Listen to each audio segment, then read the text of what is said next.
সুপ্রিয় ছাত্রছাত্রীবৃন্দ, আমি ভবেশ কুমার বিশ্বাস, প্রভাষক পরিসংখ্যান, কাজদিয়া সরকারি উচ্চ মাধ্যমিক বিদ্যালয়, রূপসা, খুলনা। বিশ্বব্যাপী করোনার মহামারীতে সমগ্র স্কুল কলেজের শ্রেণীকক্ষে পাঠদান বন্ধ থাকায় তোমাদের লেখাপড়া এগিয়ে নেওয়ার জন্য অনলাইন ক্লাস চলছে।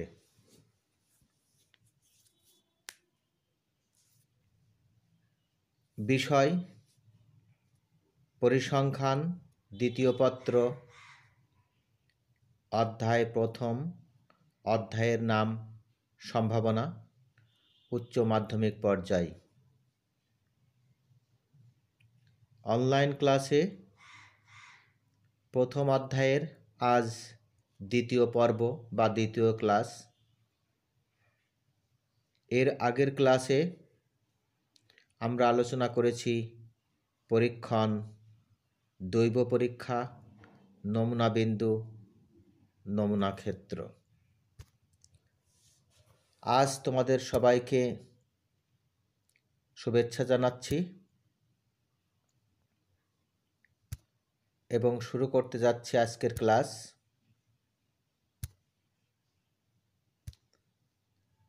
আজকের ক্লাসে যা তোমরা জানবে বা শিখবে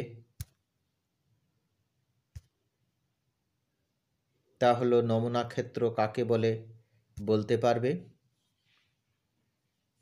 একটি, দুটি, তিনটি, চারটি মুদ্রা নিক্ষেপের নমুনা ক্ষেত্র তৈরি করতে পারবে, একটি ও দুটি ছক্কা নিক্ষেপের নমুনা ক্ষেত্র তৈরি করতে পারবে, দুটি মুদ্রা ও একটি ছক্কা নিক্ষেপের নমুনা ক্ষেত্র তৈরি করতে পারবে। প্রথমেই আসা যাক নমুনা ক্ষেত্র কি বা কাকে বলে। কোনো দৈব পরীক্ষার সম্ভাব্য সকল ফলাফলের সেটকে নমুনা ক্ষেত্র বলে। একটা পরীক্ষা সম্পন্ন করা হলে, দৈব পরীক্ষা সম্পন্ন করা হলে তার যতগুলো ফলাফল পাওয়া যাবে সেই ফলাফলগুলোর সেটকে নমুনা ক্ষেত্র বলা হবে। নমুনা ক্ষেত্রকে এস দ্বারা প্রকাশ করা হয়। যেমন একটি ছক্কা নিক্ষেপের পরীক্ষায় নমুনা ক্ষেত্র হবে S = 1 2 3 4 5 6, সেকেন্ড ব্র্যাকেট দিয়ে এটা লেখা হয়। যেহেতু এটি একটি সেট তাই সেকেন্ড ব্র্যাকেট দিয়ে 1, 2, 3, 4, 5, 6 কমা দিয়ে লেখা হয়। তাহলে একটি ছক্কা যদি নিক্ষেপ করা হয় তাহলে তার নমুনা ক্ষেত্র হবে S সমান সেকেন্ড ব্র্যাকেটের মধ্যে 1, 2, 3, 4, 5, 6।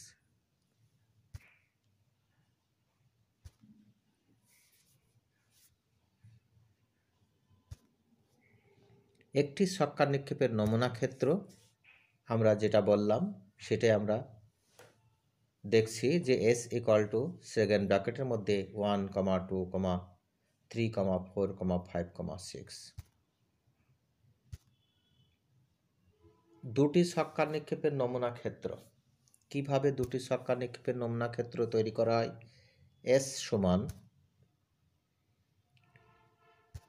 যেটা তৈরি করা হয় সেটা উপরে একটি ছক্কার নমুনা বিন্দু, এপাশে একটি ছক্কার নমুনা বিন্দু, আর মাঝখানে আমাদের একটি ছক্কার নমুনা বিন্দু আমরা জানি 1 2 3 4 5 6, এপাশেও একটি ছক্কার নমুনা বিন্দু 1 2 3 4 5 6, আর ভিতরে ছকের মধ্যে 1, 1 অর্থাৎ বাম পাশের থেকে 1 আর উপরের থেকে 1, তাহলে 1, 1, বাম পাশ থেকে 1 উপরের থেকে 2 নিলে হবে 1, 2, বাম পাশ থেকে 1 উপরের থেকে 3 নিলে হবে 1, 3, বাম পাশ থেকে 1 আর উপরের থেকে 4 নিলে হবে 1,4, এভাবে 1,5, 1,6।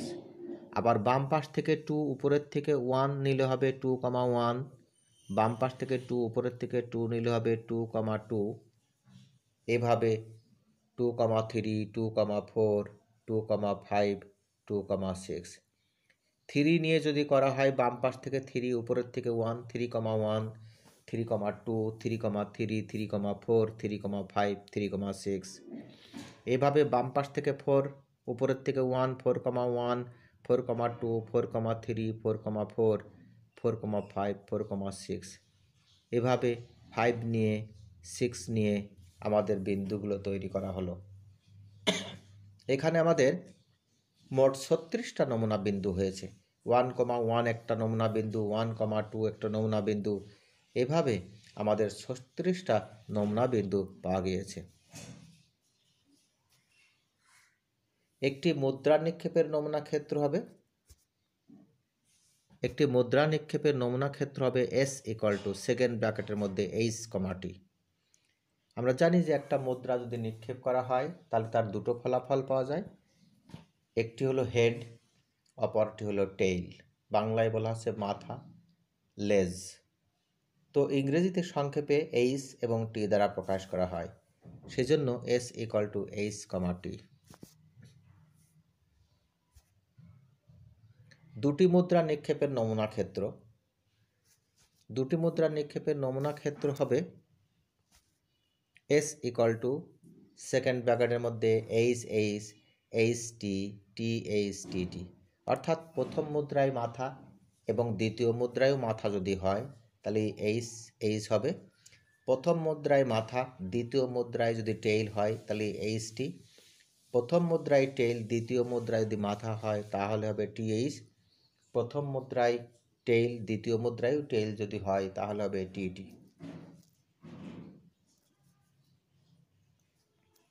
দুটি মুদ্রা নিক্ষেপের নমুনা ক্ষেত্র আমরা এটিকে একটি ছকের মাধ্যমে উপস্থাপন করতে পারি।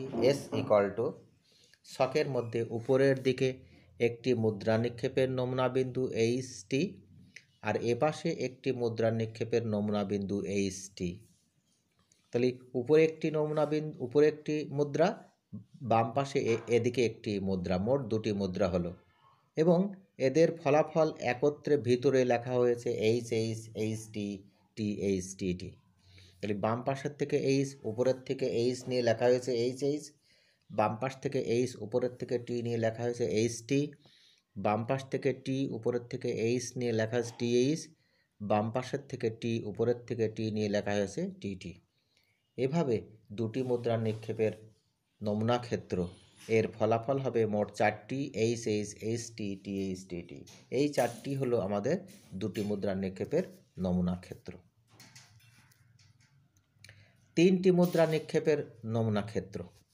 3টি মুদ্রা নিক্ষেপের নমুনা ক্ষেত্র সংক্ষেপে S সেকেন্ড ব্র্যাকেটের মধ্যে 3টাই H, তারপরে HHT, HTH, HTT, THH, THT, TTH, TTT, এভাবে লেখা যায়। অর্থাৎ দুটি মুদ্রা নিক্ষেপের যে নমুনা ক্ষেত্র ছিল সেই 4টি ফলাফলের আগে একবার H, একবার T। H যদি বসায় তাহলে 4টি পাওয়া যাবে, আবার T যদি বসায় তাহলে আরও 4টি পাওয়া যাবে, মোট সেই 8টি ফলাফল। এটা কি যদি একটি ছকের মাধ্যমে উপস্থাপন করি তাহলে কি হবে? সেক্ষেত্রে হবে S উপরের দিকে দুটি মুদ্রা নিক্ষেপের নমুনা বিন্দু, দুটি মুদ্রা নিক্ষেপের নমুনা বিন্দু HH, HT, TH, TT, আর বাদিকে একটি মুদ্রা নিক্ষেপের নমুনা বিন্দু HT। তাহলে উপরের দিকে দুটি মুদ্রা, বাম দিকে একটি মুদ্রা, মোট 3টি মুদ্রা হলো। এই 3টি মুদ্রার যে বিন্দুগুলো পাওয়া গেল সেগুলো কি কি? HHH, HHT, HTH, HTT, আর নিচের সারিতে T দিয়ে THH, THT, TTH এবং TTT। এভাবে 3টি মুদ্রা নিক্ষেপের নমুনা ক্ষেত্র আমরা দেখতে পাচ্ছি কিভাবে আমাদের সেটা তৈরি করা হয়েছে। 4টি মুদ্রা নিক্ষেপের নমুনা ক্ষেত্র কিভাবে 4টি মুদ্রা নিক্ষেপের নমুনা ক্ষেত্র তৈরি করা হয় সেটি একটি ছকের মাধ্যমে দেখানো হলো। S = উপরে 2টি মুদ্রা নিক্ষেপের নমুনা বিন্দু, এদিকে বাম দিকে 2টি মুদ্রা নিক্ষেপের নমুনা বিন্দু। 2টি মুদ্রা নিক্ষেপের নমুনা বিন্দু আমরা আগেই জানি, HH, HT, TH, TT। এদিকেও 2টি মুদ্রার নমুনা বিন্দু HH, HT, TH, TT। এখন এগুলো একত্র করে যদি লেখা হয় তাহলে যে নমুনা বিন্দুগুলো পাওয়া যায়, প্রথমে HH, উপরের থেকে HH, তাহলে 4টে H হলো। বাম দিক থেকে HH, উপরের থেকে HT, আবার বাম দিক থেকে HH, উপরের থেকে TH, বাম দিক থেকে HH, উপরের থেকে TT। তাহলে এভাবে আমাদের প্রথম সারির নমুনা বিন্দুগুলো পাওয়া গেল। দ্বিতীয় সারিরগুলো বাম দিক থেকে HT, উপরের থেকে HH, তাহলে HT, HH, বাম থেকে HT, উপরের থেকে HT, আবার বাম থেকে HT, উপরের থেকে TH, বাম থেকে HT, উপরের থেকে TT। এভাবে নিয়ে মোট 4×4=16টা নমুনা বিন্দু পাওয়া গেল। মনে রাখতে হবে বাম দিকের থেকে আগে লিখতে হবে, উপরেরটা পরে লিখতে হবে। তাহলে বাম থেকে যদি TT আমরা ব্যবহার করি, TT, তাহলে TT, উপরের থেকে HH, TT, HH, এরপরে TT, HT, TT, উপরের থেকে TH, TT, উপরের থেকেও TT। তাহলে এভাবে আমাদের 16টা নমুনা বিন্দু পাওয়া গেল। এভাবে 4টি মুদ্রা নিক্ষেপের নমুনা ক্ষেত্র তৈরি হলো। এরপর আমরা দেখব একটি মুদ্রা ও একটি ছক্কা নিক্ষেপের নমুনা ক্ষেত্র। কিভাবে একটি মুদ্রা এবং একটি ছক্কা একত্রে নিক্ষেপ করলে আমরা নমুনা ক্ষেত্র পেতে পারি। প্রথমেই S দ্বারা প্রকাশ করা হবে। তাহলে S = ছকের মধ্যে উপরের দিকে একটি ছক্কার নমুনা বিন্দু। একটি ছক্কার নমুনা বিন্দু আমরা জানি 1, 2, 3, 4, 5, 6, আর বাম দিকে একটি মুদ্রার নমুনা বিন্দু HT। তো ভিতরে কিভাবে আমরা লিখব, বাম থেকে H, উপরের থেকে 1, তাহলে H1, বাম থেকে H, উপরের থেকে 2, তাহলে H2, বাম থেকে H, উপরের থেকে 3, H3, বাম থেকে H, উপরের থেকে 4, H4, এভাবে H5, H6। T দিয়ে বাম থেকে T, উপরের থেকে 1, T1, তারপরে বাম থেকে T, উপরের থেকে 2, T2, এভাবে T3, T4, T5, T6। এভাবে আমরা একটি মুদ্রা এবং একটি ছক্কা নিক্ষেপের নমুনা ক্ষেত্র তৈরি করলাম, যার মধ্যে মোট নমুনা বিন্দু হলো 12টি। ছক্কার থেকে 6, মুদ্রার থেকে 2, 6 দুগুণে 12টি নমুনা বিন্দু আমাদের এখানে আছে। তাহলে একটি ছক্কা এবং একটি মুদ্রা নিক্ষেপ এবং মোট 12টি নমুনা বিন্দু পাওয়া গেল। এরপর আমরা দেখি যে 2টি মুদ্রা ও একটি ছক্কা নিক্ষেপের নমুনা ক্ষেত্র। কিভাবে 2টি মুদ্রা ও একটি ছক্কা নিক্ষেপের নমুনা ক্ষেত্র তৈরি করা হয় এটিও একটি ছকের মাধ্যমে আমরা দেখব। S = ছকের মধ্যে উপরে একটি ছক্কার নমুনা বিন্দু। একটি ছক্কার নমুনা বিন্দু 1, 2, 3, 4, 5, 6, আর 2টি মুদ্রার নমুনা বিন্দু হবে HH, HT, TH, TT। 2টি মুদ্রার নমুনা বিন্দু হলো HH, HT, TH, TT। এখন এই 2টি মুদ্রার নমুনা বিন্দু এবং একটি ছক্কার নমুনা বিন্দুর একত্রে কিভাবে আমরা নমুনা বিন্দুগুলো পেতে পারি। প্রথমে HH1, বাম পাশে HH, উপরের থেকে 1, তাহলে HH1, বাম পাশ থেকে HH, উপরের থেকে 2, তাহলে HH2, বাম পাশ থেকে HH, উপরের থেকে 3, HH3, বাম পাশ থেকে HH, উপরের থেকে 4, তাহলে HH4, এভাবে বাম পাশ থেকে HH, উপরের থেকে 5 নিলে HH5, এরপরে HH6, তারপরে আছে HT। HT দিয়ে উপরের থেকে 1, HT1, HT2, HT3, HT4, HT5, HT6, এরপরে বাম থেকে TH, উপরের থেকে 1, তাহলে TH1, TH2, TH3, TH4, TH5, TH6, সর্বশেষ TT, উপরের থেকে 1, তাহলে TT1, বাম পাশ থেকে TT, উপরের থেকে 2, তাহলে TT2, TT3, TT4, TT5, TT6। এভাবে আমরা যে নমুনা ক্ষেত্রটি তৈরি করলাম, আমাদের 2টি মুদ্রা ও একটি ছক্কা মোট 4 ছক 24টি নমুনা বিন্দু আছে। এর মধ্যে কতগুলো নমুনা বিন্দু আছে? 24টি নমুনা বিন্দু আছে। 4 ছক 24টি নমুনা বিন্দু, 2টি মুদ্রা এবং একটি ছক্কা। এভাবে আমরা নমুনা ক্ষেত্র তৈরি করতে পারি। তাহলে তোমরা সবাই বুঝতে পারলে কিভাবে একটি মুদ্রা নিক্ষেপের নমুনা ক্ষেত্র লিখবে, কিভাবে একটি ছক্কা নিক্ষেপের নমুনা ক্ষেত্র লিখবে, কিভাবে 2টি ছক্কা নিক্ষেপের নমুনা ক্ষেত্র লিখবে, কিভাবে 2টি মুদ্রা, কিভাবে 3টি মুদ্রা বা 4টি মুদ্রার নমুনা ক্ষেত্র লিখবে, আবার একটি ছক্কা একটি মুদ্রার নমুনা ক্ষেত্র কিভাবে লিখবে, এবং সর্বশেষ আমরা দেখলাম 2টি মুদ্রা ও একটি ছক্কা নমুনা ক্ষেত্র কিভাবে লিখবে। আমরা আজকে এ পর্যন্তই আমরা ক্লাস করলাম। আমরা আগামী দিনে নতুন কোনো কিছু আবার আমরা আলোচনা করব। সবাই এই ক্লাসগুলো মনোযোগ সহকারে দেখবে এবং বাসায় বসে বসে প্র্যাকটিস করবে, এবং পরবর্তী ক্লাস দেখার জন্য সবাইকে আমন্ত্রণ জানাচ্ছি এবং সবাইকে ধন্যবাদ জানিয়ে আজকের ক্লাস এখানেই আমি সমাপ্ত ঘোষণা করছি।